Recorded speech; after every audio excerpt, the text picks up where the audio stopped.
ኃጢአት ተፈጥሮ እንጂ ድርጊት አይደለም፣ ሰው የሚያደርገው አይደለም ብለሃል።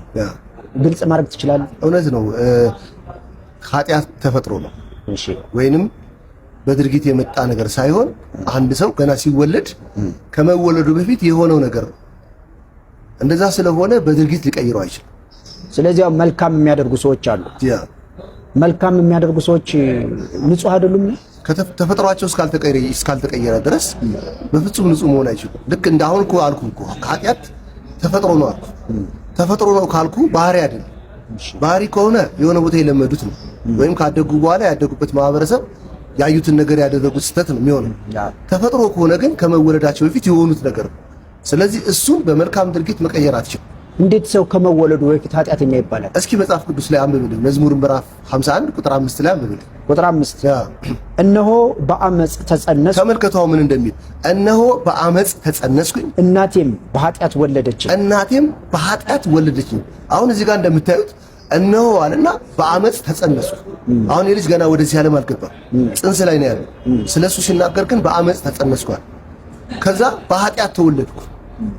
ስለዚህ ገና ከእናቱ ማህፀን ወጥቶ እዚህ ዓለም ላይ ሲገናኝ እዚህ ዓለም ጋር ሲቀላቀል ኃጢአተኛ ሆኖ ነው የተቀላቀለ። ምናልባት እናትና አባቱ ኃጢአተኛ ስለሆኑ ኃጢአተኛ ወለዱ ማለት ይቻላል። አንድ እሱ ሊሆን ይችላል። ሁለት ግን ከአዳም ዘር እስከሆኑ ድረስ የመጀመሪያው ውልደት ማንም ሰው ከአዳም ዘር እስከተወለደ ጊዜ ድረስ በዛ በተወለደበት ዘር ምክንያት ኃጢአተኛ መሆኑ ግዴታ ነው። ስለዚህ እናትና አባቱ የአዳም ዘር አይደለም፣ እነሱ የአዳም ዘር ናቸው። ለዚህ ነው የአዳም ዘር ስለሆኑ አሁን ይሄን የበለጠ የሚያብራራለን የመጽሐፍ ቅዱስ ክፍል ማን ነው? ሮሜ ምዕራፍ 5 ላይ ሄደ ብታነብ ቁጥር 14 ላይ በደንብ አሁን የጠየቀውን ጥያቄ መልስልናል። ሮሜ ምዕራፍ 5 ቁጥር 14 ላይ እሺ፣ ሮሜ ምዕራፍ 5 ቁጥር 14 አሁን ተመልከቱ ምን እንደሚል።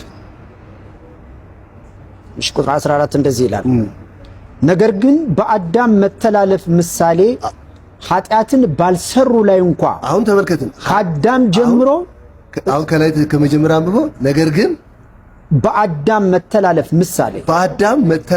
ምሳሌ አለ ኃጢአት ባልሰሩ ላይ እንኳ። አሁን ይኸው ኃጢአት ባልሰሩት ላይ እንኳን ገና ኃጢአትን በድርጊት ባልሰሩት ላይ እንኳን አለ ከአዳም ጀምሮ እስከ ሙሴ ድረስ ሞት ነገሰ።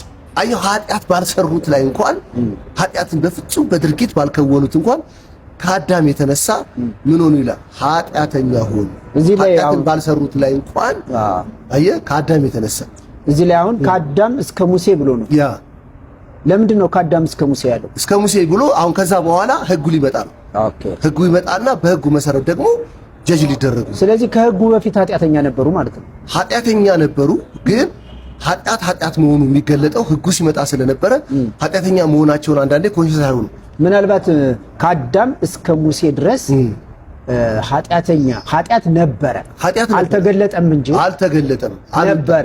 ለዚህ ሮሜ 7 ላይ ሄደህ ስታነብ ህጉ የመጣው ኃጢአት መሆኑ እንዲታወቅ ኃጢአትን ሊገልጠው። ያ ማለት አትመኝ የሚል ህግ ባይመጣ ኖሮ አለ መመኘትን ባላወቅኩ ነበር። ሰውዬ ውስጥ እኮ መመኘት አለ፣ እየተመኘም እየኖረ ነው። ህጉ ባልነበረበት ኃጢአት ሆኖ አይታየውም ነበር። ኃጢአት ሆኖ የሚከሰው ነገር አልነበረም። ህጉ ሲመጣ ግን ኃጢአት መሆኑ ታወቀ። ለምሳሌ እንደዚህ ማለት ይቻላል። አሁን እኛ እዚህ ተቀምጠናል።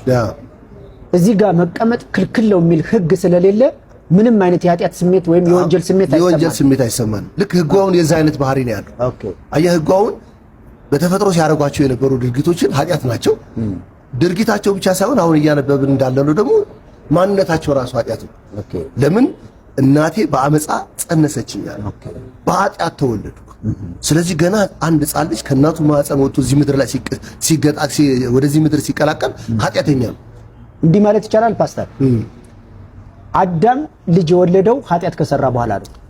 አሁን ትልቁ መስመር መሆን ያለበት እሱ ነው። አየው አዳም ልጅ የወለደው መጽሐፍ ቅዱስ ዘፍጥረት ምዕራፍ 5 ላይ ሄደህ ስታነብ አዳምም በመልኩና በራሱ አምሳል ልጅን ወለደ ይላል። ስለዚህ አዳም ከወደቀ በኋላ አዳም በሆነው መልክ ነው ልጅ የወለደው። በወደቀው መልክ ኃጢአትን በተካፈለው መልክ ወይም ልቡ ወይም መንፈሱ በጨለማ ኮንትሮል ከተደረገ በኋላ በዛ መልክ ነው ልጆችን የወለደው። አሁን ይሄንን በጣም ያበራልን ሐዋርያ ጳውሎስ ምን እንደሚል ታውቃለህ? ኤፌሶን ላይ ብታወጣልኝ በጣም ደስ ይለኛል። ኤፌሶን ምዕራፍ 2 ላይ ከቁጥር 2 ጀምረ ሄደ ብታነበው ኤፌሶን ምዕራፍ 2 ላይ እሺ ከቁጥር ስንት? ከ2 ጀምሮ 2 ኦኬ እንዲህ ይላል። እሺ በዚህ ዓለም እንዳለው ኑሮ በማይታዘዙትም ልጆች ላይ አሁን ለሚሰራው መንፈስ አለቃ እንደሆነ በአየር ላይ ስልጣን እንዳለው አለቃ ፍቃድ በፊት ተመላለሳችሁ። አሁን ይኸውላችሁ በፊት ትመላለሱት የነበረው አለ በአየር ላይ ለሚሰራው መንፈስ አለቃ ፈቃድ ሪሞቱን የያዘው የኑሯችሁን ሪሞት የድርጊታችሁን ሪሞት የምታረጉትን ነገር ሁሉ የሚወስነው የነበረው በአየር ላይ ያለው አለቃ ፈቃድ የሱ ፈቃድ ትኖሩ ነበረ። ለምን ቀጥሎ ያለው የሱ ፈቃድ ተመልከቱ። ኦኬ ነበር ቁጥር 3 በእነዚህ ልጆችም መካከል እነዚህ ያላቸው እነማን ነው? እሱ በሚገዛቸው በማይታዘዙ ልጆች መካከል ማለት በእነዚህ ልጆች መካከል እኛ ሁላችን ደግሞ የስጋችንንና የልቦናችንን ፍቃድ እያደረግን በስጋችን ምኞት በፊት እንኖር ነበር። እንደ ሌሎችም ደግሞ ከፍጥረታችን የቁጣ ልጆች ነበርን። አሁን እኛ ሲል ነበርን ያለው እኛ የነበርንበትን ቦታ በአየር ላይ ለሚሰራው መንፈስ አለቃ ፈቃድ ባሪያዎች ነበርን። እኛ ራሳችን በሱ ስር ነበርን አለና ከፍጥረታችን የምን ልጅ ነበርን? የቁጣ ልጅ ማለት ምን ማለት ነው? ከእግዚአብሔር ጋር የተጣላ ኦሬዲ በቃ የሰይጣን ልጅ ማለት ነው። የቁጣ ልጆች ነበራችሁ። ለዚህ ነው ኃጢአት ተፈጥሮ ነው ያልኩበት ምክንያት ገና አንድ ሰው ሲወለድ የቁጣ ልጅ ሆኖ ነው የተወለደው። ስለዚህ ጋር አንድ በጣም የሚገርም ቃል አለ። ከፍጥረታችሁ ይላል። ከፍጥረታችሁ ማለት የሆነ ነገር ካደረጉ በኋላ አይደለም። ለዚህ ነው ኃጢአት ድርጊት አይደለም። ድርጊቱን ከፈጸምክ በኋላ የተቆጠረ አይደለም። ከፍጥረት ነው። ልክ አዳም ይሄንን ፍሬ እንዳትበላ በበላህ ቀን ሞትን ትሞታለህ ነው። ልጅ ሳይወልድ ነው ይሄን የታዘዘው። ፍሬውንም የበላውና የሞተው ልጅ ሳይወልድ ነው። ስለዚህ ልጅ የወለደው ኮራፕት ከሆነ በኋላ ልጅ የወለደው የኃጢአት ማስተላለፊያ ትቦ ከሆነ በኋላ ነው። ለዚህ እኮ ነው አሁን እዛው ሮሜ ላይ ቀድም ያነበብኩ ላይ በአንዱ አዳም ሞት ለሰው ሁሉ ደረሰ፣ ኩነኔ ለሰው ሁሉ ደረሰ ይላል። ከዛ በአንዱ ኢየሱስ መታዘዝ ደግሞ ጽድቅ፣ ጸጋ ለሰው ልጆች ደረሰ እያለ አሁን አየህ ልክ ሰይጣን ማን ነው አዳም ሲወድቅ መንፈሱ በኃጢአት ኮንትሮል ወይም በጨለማ ኮንትሮል ሲደረግ በዛ ማንነት ነው ልጆችን በራሱ መልክ በእግዚአብሔር መልክ አይደለም በራሱ መልክ ልጆችን ወለደ ይላል። በራሱ መልክ። ስለዚህ አዳምም በመልኩ እንደ ምሳሌው ልጅን ወለደ ይላል። 5 ያ ማለት ያ ልጅ የተወለደው የአዳምን ኮምፖነንት ይዞ ነው። ያ ኮምፖነንት ደግሞ ኮራፕት የሆነ የወደቀ ነው። ከዚህ የተነሳ ነው ኃጢአት ተፈጥሮ ነው ያለው። አሁን አንድ ሰው ከአዳም ዘር ነው የተለየው ነኝ ማለት አይችልም። እዚህ ምድር ላይ እስከተወለደ ጊዜ ድረስ የአዳም የዘር ግንድ መስመር ውስጥ ነው ያለው ማንም ሰው። ለዚህ ነው አሁን በአንዱ አዳም ሞት አይተ እንደሆነ በዚህ ምድር ላይ ያለ የአዳም ዘር በሙሉ እዚህ ምድር ላይ ያለ ሰው በሙሉ ሞት ከፊቱ ይጠብቀዋል። ገዢው ሞት ነው። በክርስቶስ የሆኑት ደግሞ ገዢው ሕይወት ነው። ለምን ከሞት ተሻግሯል ኢየሱስ። ስለዚህ አሁን በአንዱ አዳም ሞት ለሰው ሁሉ ደረሳል። ስለዚህ አሁን ዛሬ የሰው ልጆች ሁሉ ተራውን እየጠበቁ ያሉት። ይህ እንዲህ ከሆነ በጣም የሚገርም ነው። የሙሴ ሕግ አያድንም ማለት ይቻላል። የሙሴ ሕግ ቅድም እንደነገርኩ ኃጢአት መሆኑን በደንብ እንዲታወቅ በሙሴ ሕግ ዳግም መወለድ ይቻላል? አይቻልም። ስለዚህ የሙሴ ሕግ ዳግም ካልተወለድንበት ሊያድን አልተሰጠም ማለት ነው። ሊያድን አልተሰጠም እኮ አልኩ ቅድም። ሮሜ 5:7 ላይ ምን ይላል መሰለህ? ኃጢአት መሆኑን በይበልጥ እንዲታወቅ ሕግም ጨምሮ መጣ ይላል። አሁን ሕጉ የመጣ ዋናው ዓላማ ብዙ ምክንያቶች አሉት። መካከለኛ ሆኗል ይላል። ዋነኛው አጀንዳ ግን ኃጢአት መሆኑ እንዲታወቅ ኃጢአትን ማጉላት ነው የመጣበት ዋና። የሚገርም ነው። ምናልባት እግዚአብሔር ጻድቅ ፈራጅ ነው ይላል። ማንም ሰው ኃጢአተኛ መሆኑን ራሱ ሳይነገረው ወይም ሳያውቅ በደፈናው ላለመፍረድ የሙሴን ሕግ ሰጠ። እግዚአብሔር እኮ ያውቃል ማንም እንደማያደርገው ያንን ሕግ ማንንም አይፈጽመው። ግን አሁን እኛ ሁላችን በሙሴ ሕግ ፊት ስንታይ እግዚአብሔርን ደስ ልናሰኝ የማንችል ለስጋችን ያደርን ኃጢአተኞች ነን ማለት ነው። በቃ ሕጉ ያጋለጠው ጳውሎስ እኮ በቃ አንድስ እንኳን የለም ይላል። አንድስ ጻድቅ የለም። ስለዚህ እግዚአብሔር አሁን ሊፈርድብን ይችላል ማለት ነው። መብት አለ። ለዚህ እኮ ነው የመፍረድ መብት አለው። ግን እኛ ላይ ከመፍረዱ በፊት እኛን ከመቅጣቱ በፊት ስለኛ ሆኖ የተፈረደበት ስለኛ ሆኖ የተቀጣ ኢየሱስ ክርስቶስን አመጣ። አሁን እኮ ሕግን የማያደርገው ሁሉ ሞት ይገባዋል የተረገመ ነው ተብሎ ተጽፏል። የማያደርገውና የማይፈጽመው የተረገመ ነው ተብሎ ተጽፏል ይላል ገላትያ 3። እንደገና ደግሞ ሞት ይገባዋል ይገባዋል። ስለዚህ አሁን ሁሉም ሞት ተገባቸው ማለት ነው። ሁሉም ለዚህ እኮ ነው ሁሉም ሞት ተገብቷቸዋል። ከምን የተነሳ? ከኃጢአት የተነሳ። እዚህ ጋር አሁን ኢየሱስ ክርስቶስ ማርያም ጋር ገብርኤል መጥቶ ምንድን ያላት? ልጅን ትወልጃለሽ ስሙንም ኢየሱስ ትይዋለሽ እርሱም አለና ህዝቡን ከኃጢአታቸው ያድናቸዋል። ከዛ በፊት ህጉ አያድንም ነበር።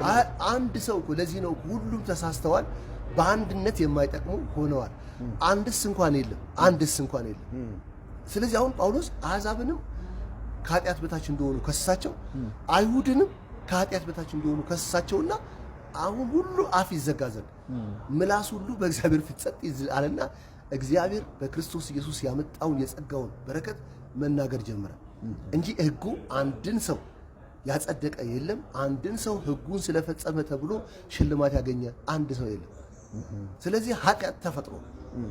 ስለዚህ አንድ ሰው ኃጢአትን ለመተው በመጣጣር ኃጢአትን ማሸነፍ አይችልም። የሃይማኖት ቤቶች ኃጢአትን እንዳታደርጉ በመምከር ከኃጢአት ነፃ ማውጣት አይቻልም። ምክንያቱም ኃጢአት ተፈጥሮ። አንድ ሰው ሲፈጠር የሆነው ነገር ከሆነ ለምሳሌ ደማችን ቀይ ነው፣ ተፈጥሯችን ነው። የደማችን ከለር ቀይ መሆኑ አይደል? በማስተማር መቀየር አትችልም። ነጭ ነገር በመብላትም መቀየር አትችልም። በመሰልጠንም መቀየር አትችልም። ተፈጥሮ የሆነ ነገር አይቀየርም። ስለዚህ ኃጢአትም ልክ እንደዚሁ ተፈጥሮ ስለሆነ በምንም አይነት ስልጠና በምንም አይነት ትምህርት ሰዎችን ከኃጢአት ነፃ ማውጣት አይቻልም። ስለዚህ ዳግም መወለድ የሚባለው የመጣ ለዛ ነው ማለት ነው። ስለዚህ አሁን ምንም ለምን መሰለህ ኃጢአት ማቆም ማይቻል ከሆነ ይሄ ሰውዬ የፈለክ ብትመክረው ከኃጢአት ነፃ መውጣት የማይችል ከሆነ የመጨረሻ ቻንሱ ምንድነው ብለህ ብትጠይቀኝ መሞት ብቻ ነው። ኦኬ። ስለዚህ ክርስቶስ አሁን አንድ ሰው ተፈጥሮ ነው ኃጢአት። ስለዚህ ምንም ብታስተምረው እንዳያደርግ ብታስተምረው መገላገል አይችልም፣ መላቀቅ አይችልም። መቼ ነው ታዲያ ከኃጢአት የሚላቀቀው ካልክ ሲሞት ብቻ ነው። ካልሞተ በስተቀር ከኃጢአት መገላገል የሚችል እዚህ ዓለም ላይ ማንም ሰው የለም።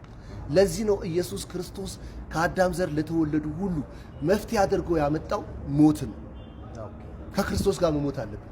ስለዚህ በአንዱ አዳም ምክንያት ሞት ስለመጣ የእንስሳቶች ደም በግ ይታረድ ይገደል ነበር፣ በሬ ይታረድ ይገደል ነበር።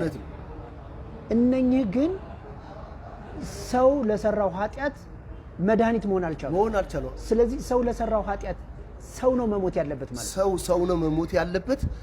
አየህ ክርስቶስ ለዚህ ነው ሰው ሆኖ መምጣት የተገባው። ቀጥሎ ደግሞ ከሱ ጋር የሞቱን ትብብር ማድረግ አለበት። ይኸውልህ አሁን አልኩ ኃጢአት ሳይወለድ በፊት ሲጸነስ ገና ኃጢአተኛ ነው አለ፣ ሲወለድም ኃጢአተኛ ነው አለ። ስለዚህ ኃጢአት ተፈጥሮ ነው አለ። ተፈጥሮ ከሆነ በድርጊት መቀየር አይቻልም። ስለዚህ ያ ሰውዬ ወይም ያ ማህበረሰብ ከኃጢአት ነፃ የሚወጣው ሲሞት ነው። እስኪ ኢየሱስ ሲሞት ብቻውን ነው የሞተው ወይስ ይህን ኃጢአትን ከሰው ልጆች ለመገላገል እኛ ምን እንድንሆን አድርጓል? ሮሜ ምዕራፍ 6 ቁጥር 6 ሂደህ እስቲ አንብብ። እሺ ሮሜ ምዕራፍ 6 ቁጥር 6 ላይ እሺ ግሩም ነው። በጣም የሚገርም እውነት ነው። ይህ እውነት ከሃይማኖት ነፃ አውጥቶ አማኝ ያደርጋል ማለት አማኝ ያደርጋል። ያ እሺ አሁን ተመልከት 6 ምዕራፍ 6 እሺ ከአምስት ቢጀምር ነው። እሺ ከአምስት ጀምር። ሞቱን በሚመስል ሞት ከእርሱ ጋር ከተባበርን። አያችሁ አሁን ሞቱን ኢየሱስ የሞተው ሞቱን በሚመስል ሞት ከእሱ ጋር ከተባበርን። እሱ እንደሞተው እኛም አብረነው መሞት ከፈቀድን ከተባበርን። እሺ ትንሣኤውን በሚመስል ትንሣኤ ደግሞ ከእርሱ ጋር እንተባበራለን። ትንሣኤውን በሚመስል ትንሣኤ ደግሞ ከእሱ ጋር እንተባበራለን። ቀጥሎ እናመጣዋለን እሱ ትንሣኤውን። እሺ ከእንግዲህስ ወዲያ ለኃጢአት እንዳንገዛ። አሁን ተመልከቱ መፍትሄው እዚህ ጋር ነው የመጣው። ከእንግዲህ ወዲህ አለና ለኃጢአት እንዳንገዛ የኃጢአት ሥጋ ይሻር ዘንድ የኃጢአት ሥጋ ቶታሊ ይሻር ዘንድ አሮጌው ሰዋችን ከእርሱ ጋር እንደተሰቀለ እናውቃለን። አሮጌው ሰዋችን ከእርሱ ጋር እንደተሰቀለ እናውቃለን። አንድ ቀጥሎ ያለ ነጥብ የሞተስ ኃጢአቱ ጸድቋል። አለቀ። የሞተ ብቻ ነው ከኃጢአቱ ምን የሚለው የሚጸድቀው። ለዚህ ነው ኃጢአት በድርጊት ማሸነፍ አይቻልም። ኦኬ ኃጢአትን አታድርግ በሚል ትምህርት ውስጥ አይደለም ኃጢአት ማሸነፍ ያለው። ስለዚህ የመጀመሪያውን አዳም መሻር ነው ማለት ይቻላል። ይሄው በቃ አለው እኮ ቃሉም እኮ የሚለው ከእንግዲህ ወዲህ ለኃጢአት እንዳንገዛ ለኃጢአት እንዳንገዛ። ከዛ በፊት ማን ነበርን ብለናል? የቁጣ ልጆች ነበርን ብለናል። ከዛ በፊት እናታችን በአመፃ ጸንሳን በኃጢአት ተወልደናል ብለናል። ስለዚህ ከፍጥረታችን ራሱ ኃጢአተኞች ሆነናል ብለናል። የቁጣ ልጆች ነበርን ብለናል። አሁን ይሄን ማንነት በድርጊት መቀየር አንችልም የሚለውን ድምዳሜ ሰራንና ካልሞተ በስተቀር መፍትሄ የለውም ማለት። አሁን እዚህ ጋር ምን አመጣ ሐዋርያ ጳውሎስ? ከእንግዲህ ወዲህ ለኃጢአት እንዳንገዛ ምን አመጣ? ሶሉሽን አመጣ።